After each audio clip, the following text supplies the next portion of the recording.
ബി.സി. Road തറയിൽ ശ്രീ ഭദ്രകാളി ക്ഷേത്രത്തിലെ താലപ്പൊലി മഹോത്സവത്തിന് കൊടിയേറി. ക്ഷേത്രം തന്ത്രി ചിറ്റാരി പാലക്കൊള്ള് കേശവൻ നമ്പൂതിരിയുടെ കാർമ്മികത്വത്തിൽ ദീപാരാധനയ്ക്ക് ശേഷം ക്ഷേത്രകാരണവർ കൊടിയേറ്റം നിർവഹിച്ചു.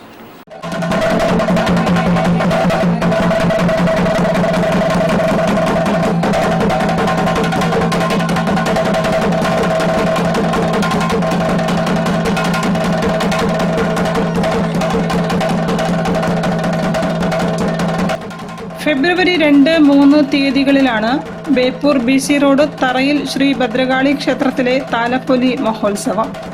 ഉത്സവത്തോടനുബന്ധിച്ചുള്ള കലവറ നിറയ്ക്കൽ ഫെബ്രുവരി 1 ഞായറാഴ്ച നടക്കും.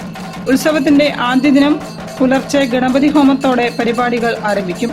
കലങ്കരി, സർവൈശ്വര്യ പൂജ, ഭഗവതി സേവ, ദീപാരാധന, സന്ധ്യാവേല, തിറയാട്ടം എന്നിവയും രണ്ടാം ദിവസം ഗണപതി ഹോമം, പറനിറയ്ക്കൽ, കൽക്കുന്നത്ത് ശിവക്ഷേത്രത്തിൽ നിന്നും കലശം വരവ്, പ്രസാദ ഊട്ട്, ഗുരു ഭദ്രകാളി നാഗകാളി വെള്ളാട്ടുകൾ, താലപ്പൊലി, ഭഗവതി ഗുളികൻ തിറകൾ എന്നിവയുമുണ്ടാകും.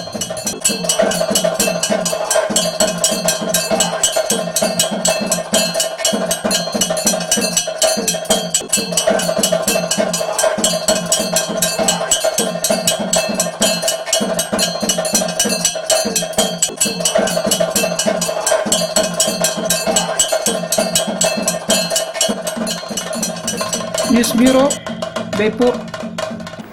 ശ്രീ വളയനാട് ദേവീ ക്ഷേത്ര മഹോത്സവ ദിവസങ്ങളിൽ